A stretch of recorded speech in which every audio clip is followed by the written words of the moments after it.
우리의 뇌에서 스트레스와 관련된 부위는 크게 두 개가 있습니다. 전전두엽과 편도체예요. 편도체가 공포, 공격성, 불안과 같이 부정적인 감정을 처리하는 기관이라고 한다면 전전두엽은 이런 편도체를 통제하는 기관이에요.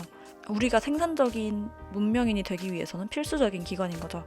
하지만 예일대의 에밀리 앤셀과 여러 학자들의 연구에 따르면 시간에 쫓겨 스트레스를 받는 사람들의 뇌에서 전전두엽이 큰 타격을 받는다고 해요.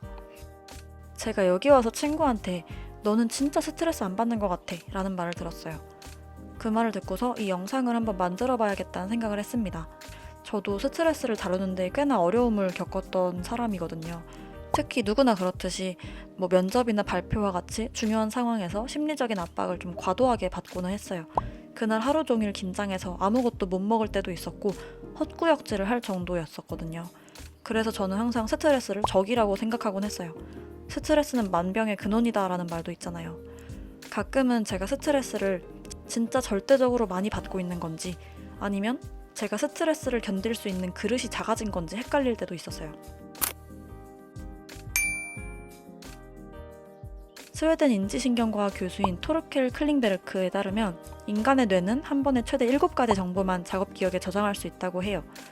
그 이상을 넘으면 우리는 멍해지는 거죠. 그리고 수많은 정보들 중에 무엇에 주의를 기울일지 결정하는 것도 뇌에게 부담이 되고 결정 피로를 유발한다고 합니다. 그래서 스티브 잡스 같은 사람들이 옷을 항상 똑같은 걸 입고 나오는 이유가 이렇게 매일매일 내리는 결정의 빈도수를 줄이기 위해서였다라는 말이 있어요. 현대사회에서 우리는 우리가 받아들여야 할 우리에게 직접적으로 필요하고 쓸모있는 정보보다 항상 더 많은 정보에 노출되어 있죠. 그게 눈만 돌리면 어디서든 볼 수 있는 광고일 수도 있고 소셜미디어일 수도 있고 필요한 정보보다 항상 더 과도하게 정보를 받아들이다 보니까 항상 피곤하고 또 뇌가 소진되는 기분이 들 수 있어요. 시간관리 전문가 데이비드 앨렌은 우리는 항상 지금 내가 하고 있는 일보다 더 중요한 뭔가가 있을 거라는 소모적인 불안을 느끼며 산다 라고 말한 바가 있습니다. 이렇게 속도가 빨라진 시대에 항상 내가 뭔가 놓치고 있는 건 아닐까 하는 생각을 끊임없이 하는 것 자체가 매일매일의 스트레스 요인이 되는 거죠. 항상 해야 할 일들이 머릿속을 맴도는 것도 우리에게 짜잘한 스트레스를 주는 요인 중 하나예요. 이걸 오염된 시간이라고 부르기도 하는데요. 예를 들어서 회사에서 일하는 동시에 집안일이나 개인적인 일을 생각하거나 아니면 중요한 일을 미뤄둔 상태로 그 일을 계속해서 생각하면서도 다른 일을 처리하는 등의 것들이 우리를 끊임없이 괴롭히는 상태를 바로 마이크로 스트레스를 받는 상황이라고 말을 합니다. 두 가지 상황을 한번 생각해 볼게요. 하나는 내가 막 고등교육까지 받고 나름대로 공부도 열심히 했는데 거의 초등학생도 몇 주 정도 교육만 받으면 할 수 있을 만한 일을 하고 있다고 생각해 보세요. 뭔가 도전적인 과제나 내가 주도적으로 기획하고 아이디어를 내고 변화를 도모할 수 있는 여지도 없고 그냥 매일매일 너무나도 익숙하고 똑같고 쉬운 과제만을 수행하는 거죠. 또 다른 상황은 이거예요. 내가 한 번도 배운 적도 없고 전공이랑 관련도 없는 프로젝트를 냅다 떠맡게 되는 상황인 거죠. 누구한테 물어볼 데도 없고 도와줄 만한 사람도 없고 자원도 없고 과거에 이 일을 했던 기록도 없고 어디서부터 어떻게 시작해야 되겠는지도 모르겠는 총체적인 난국인 거예요. 내게 주어진 과제가 나의 능력치를 한참 벗어난다는 그 기분을 느끼는 상황인 거죠. 이렇게 너무 많거나 적은 스트레스가 우리에게 미치는 영향을 조사한 심리학 연구가 있는데요. 1908년에 하버드 대학교 심리학자 로버트 여키스와 존 도스는 스트레스가 우리의 수행 능력에 미치는 긍정적인 영향과 부정적인 영향을 테스트하는 실험을 설계했습니다. 이 연구 결과를 여키스 도슨 법칙으로 부르는데요. 다음과 같은 역유자형 곡선으로 요약됩니다. 저도 이 그림을 보고 너무 공감했는데요. 그래프 오른쪽은 스트레스를 너무 많이 받아서 우리에게 부정적인 영향을 미치는 구간입니다. 이걸 디스트레스라고 부른대요. 저는 이런 상황에서는 좀 편두통처럼 머리가 지끈거리고 찌릿찌릿한 느낌을 받기도 하거든요. 나 자신이 과부하되는 상태인 거죠. 내가 이 상황을 도저히 통제할 수 없을 것 같고 나에게 스트레스를 주는 요인으로부터 무한정 도망쳐버리고 싶다는 생각을 하기도 합니다. 그래서 그 반응으로 계속 미루게 되기도 하고 그냥 머릿속으로는 해야 되는데 하면서도 몸은 누워있고 그런 반응을 보이기도 해요. 이와 관련해서 책 업시프트에서는 이런 반응들이 전적으로 자연스러운 반응이라고 말하고 있어요. 이런 상태를 다운시프팅이라고 하는데 지금 이 스트레스 상황이 나에게 위협이 된다고 판단해서 나 자신을 방어하기 위한 반응들이라고 해요. 그럼 정반대의 상황도 있겠죠? 아예 스트레스가 없는 상태를 한번 상상해보세요. 우리가 흔히 스트레스가 없다고 하면 너무 좋을 것 같잖아요. 근데 또 그렇지도 않다고 합니다. 너무 스트레스가 없다 보면 우리는 이 똑같은 일을 또 하고 있어야 되네. 매일매일 같은 상황의 반복이야. 하면서 성장하지 못한다는 느낌을 받고 동시에 지루함, 무관심, 동기 부족 등을 경험하게 됩니다. 더 이상 배우고 성장하는 기분이 들지 않으니까 삶에 에너지가 안 생기는 거예요. 실제로 어린 나이부터 이렇게 스트레스가 낮은 저부하 상태를 너무 많이 경험하면 평생 동안 인지 능력에 영향을 받을 수도 있다고 말합니다. 스트레스가 어느 정도 성장할 수 있는 에너지 같은 역할을 하는 거예요. 그렇다면 적당한 정도의 스트레스도 있겠죠. 심리학자들은 이걸 유스트레스라고 부른다고 합니다. 스트레스를 받기는 하지만 이거를 나에게 위협이 된다고 생각하지 않고 나를 성장시키는 도전으로 인식하는 경우라고 해요.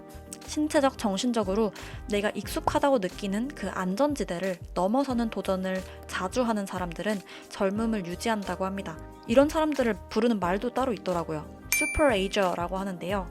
자기 나이보다 절반이나 어린 사람들에 못지않게 정신적, 신체적인 능력을 발휘하는 사람을 바로 이 슈퍼에이저라고 말한다고 해요.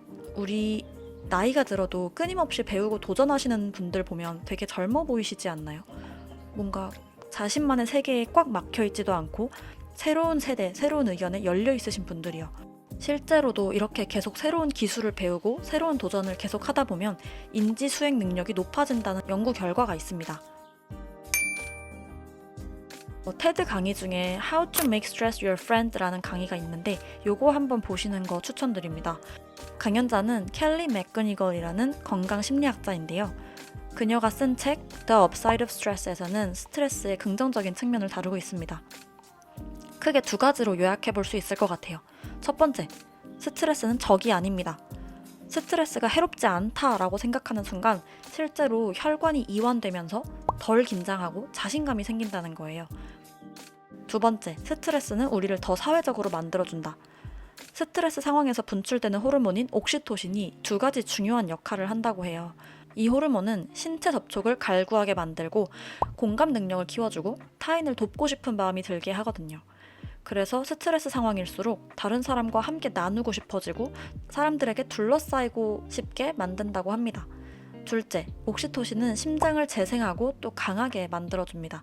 이게 심리적이든 신체적이든 우리를 더 건강하게 만들어주는 거죠. 결국에 스트레스를 받으면 우리는 더 사회적으로 변하게 되고 다른 사람들을 보살피고 도우려는 마음을 가지면 우리도 더 빨리 스트레스로부터 회복할 수 있는 회복 탄력성을 가지게 된다라고 강연자는 설명을 하고 있어요. 저도 개인적으로 생각해보면 막 스트레스 받고 불안하고 그럴 때 가장 먼저 사람들을 찾았던 것 같아요. 왜냐면 제가 이런 상황에서 이런 스트레스를 받는다면 분명히 다른 사람들도 비슷한 상황에서 비슷한 스트레스를 받지 않을까 하는 생각에 되게 무의식적으로 사람들을 찾으려고 했던 것 같아요. 그리고 그만큼 다른 사람에 대한 공감력도 높아지고 다른 사람이 비슷한 상황에 처했을 때 똑같이 도와주고 싶은 마음이 생기더라고요. 지금 제가 여기 새로운 나라에서 새로운 공부를 시작하면서 가장 감사함을 느끼는 것 중 하나가 바로 사람들이에요. 제가 생각지도 못한 연결이 많이 생기고 있는 것 같아요. 심지어 같은 프로그램을 졸업하신 분께서 제가 안면식도 없는 분인데도 연락을 드렸는데 진짜 2시간 정도 줌콜을 기꺼이 해주시면서 정말 구체적이고 좋은 정보들을 많이 알려주셨어요. 바쁘신 분인데도 그렇게 기꺼이 도움을 주려고 하시는 게 너무 감사했고 제가 예민할까봐 미처 물어볼 용기를 내지 못하고 있던 주제들에 대해서도 먼저 언급해 주시면서 알려주시더라고요. 이렇게 도움의 손길을 선뜻 내밀어 주시는 분들 덕분에 저도 좀 연결의 힘을 정말 깊게 믿게 된 것 같아요. 이 모든 연결은 결국 제 스트레스로부터 도움의 손길을 찾는 노력으로 이어졌고 그래서 이렇게 소중한 인연들이 생길 수 있었던 것 같습니다. 그런 점에서 스트레스가 우리를 더 사회적으로 만들어준다는 건 정말 경험상 맞는 말이라는 걸 체감하고 있어요. 창의성을 연구해온 학자 미하이는 자신의 저서 몰입에서 이런 말을 했어요. 우리가 배울 수 있는 덕목 가운데 역경을 즐거운 도전으로 바꾸는 능력만큼 유용하고 생존에 필수적이며 삶의 질을 높이는 자질은 없다. 이러한 자질을 칭찬한다는 것은 이를 구현하는 사람들에게 주의를 기울이고 필요할 때 그들을 모방할 가능성을 갖는다는 것을 의미한다.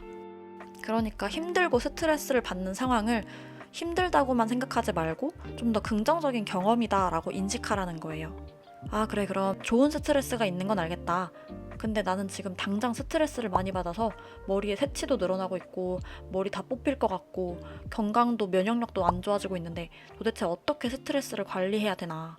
저도 이 부분이 참 궁금했거든요. 뭐 운동, 사람 만나기, 해외여행 뭐 이런 것도 물론 당연히 스트레스 해소에 도움이 되겠지만 이런 것들은 단기적인 그때그때 해소법에 불과하다라고 생각이 들었어요. 잠깐 떠났다 다시 돌아오면 스트레스 요인은 그대로 있으니까요. 그래서 이 스트레스를 긍정적인 스트레스로 바꿀 수 있는 3가지 방법을 오늘 한번 소개해 드려 볼게요. 이 방법들의 핵심은 애초에 스트레스를 받아들일 때부터 그걸 건강하게 받아들이는 게 핵심입니다. 외양간 확장 공사라고나 할까요? 첫 번째, 스트레스를 도전으로 받아들이기. 심리학자들은 스트레스를 위협이 아닌 도전으로 받아들이는 게 중요하다고 말합니다. 하버드 경영대학원의 연구팀에 따르면 불안과 디스트레스를 긍정적이고 흥미로운 유스트레스로 재구성하는 게 핵심이래요.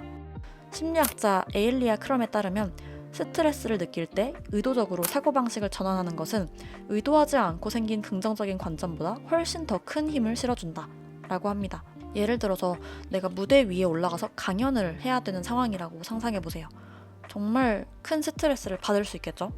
뭐 계단을 올라가다 넘어진다거나 말문이 막힌다거나 준비해놓은 농담을 던졌는데 청중이 아무도 반응이 없는 그런 최악의 경우를 상상하는 대신 나 자신의 장점, 뭐 주목받게 돼서 얼마나 신나는지, 이렇게 소중한 강연에 내가 연사로 올라가게 돼서 얼마나 기쁜지, 내가 강연 준비를 얼마나 많이 하고 왔는지, 그런 긍정적인 경험에 더 집중을 할 수 있는 거죠. 두 번째, 스트레스 마인드셋. 심리학자들은 스트레스에 대해서 이 스트레스 마인드셋이라는 이론도 개발했어요. 제가 예전에 소개드렸던 캐롤 드웩 박사님의 마인드셋 개념에서 발전된 이론인데요. 어떤 사람들은 스트레스가 성과, 생산성, 학습, 성장을 촉진한다고 생각한다고 해요. 이런 마인드셋을 가진 사람들은 스트레스 자체를 덜 해롭게 받아들이고 스트레스를 사회적인 방식으로 해결하려는 경향이 높대요. 그래서 도움을 요청하고 피드백을 구하는 것도 더 잘하게 된다고 합니다. 세 번째, 스트레스를 시각화로 풀어보자. 한 연구에서는 호주의 대학생들을 대상으로 스트레스를 긍정적 방식으로 바꿀 수 있는지를 평가했다고 합니다. 연구진은 학생들에게 명상과 시각화 훈련을 시켜서 최고의 성과를 내는 모습을 상상해보라고 했어요. 실제로 이런 심상 훈련을 통해서 심리 상태에 큰 변화를 줄 수 있다고 하더라고요. 학생들에게는 위협을 극복하고 성공하면 어떤 느낌일지 머릿속으로 시연하는 것과 같이 최고의 상황, 좋은 상황을 상상하도록 요청했다고 합니다. 이미지 트레이닝이라고 해야 될까요? 이게 결과적으로는 행동에도 영향을 준다고 합니다. 저도 뭔가 수능 볼 때도 그렇고 좀 큰 시험이나 면접을 앞뒀을 때 그 상황을 정말 구체적으로 상상해보곤 했거든요. 저도 회사 다니면서 스트레스 많이 받을 때 한 방법으로 여행을 되게 많이 다녔거든요. 이제 친구들이랑 맛있는 카페나 맛집을 가거나 아니면 좀 짜잘하면서 나를 위한 사치 이런 것들에 돈을 쓰기도 하고 그랬어요. 근데 그런 단편적인 방법들로 매일매일 스트레스를 다루고 회복하고 다시 받고 다시 풀고 이거를 무한 반복하다 보니까 좀 애초에 내가 스트레스를 좀 더 잘 현명하게 받을 수 있는 방법이었을까? 이런 생각을 하게 된 것 같아요. 각자가 스트레스를 다루는 방법은 다르고 우리가 어떻게 스트레스를 받아들이냐에 따라 그 영향이 달라지는 것 같아요. 이 상황에서 내가 계속 스트레스 받아, 힘들어 그렇게만 생각할 것이 아니라 내가 힘들어하는 그 하루하루도 결국 모여서 나의 인생이 되는 거잖아요. 다시는 돌아오지 않을 오늘 하루를 조금 더 기쁘게 즐거운 마음으로 보내는 게 나한테 이득 아닌가? 그런 생각이 들더라고요. 왜냐면 오늘 하루는 가버리면 다시 돌아오지 않는데 뭔가 어떤 일 때문에 내 기분을 하루 종일 가라앉은 상태로 놔두고 기분이 안 좋은 상태로 보내면 그냥 내 손해라는 생각이 들었어요. 기쁘게 즐겁게 내가 행복할 수밖에 없는 이유를 하나씩 찾으면서 사는 게 그냥 가장 행복한 사람이 아닐까라는 생각이 드는 것 같아요. 이왕 내일을 맞이할 거 기분 좋게 즐기면서 가면 좋잖아요. 그런 마음으로 저도 스트레스를 다루고 있는 것 같습니다. 오늘 영상이 요즘 스트레스를 많이 받으시는 누군가에게 또 도움이 되었기를 바라면서 오늘의 영상 마치겠습니다. 오늘도 긴 시간 동안 시청해주셔서 감사합니다.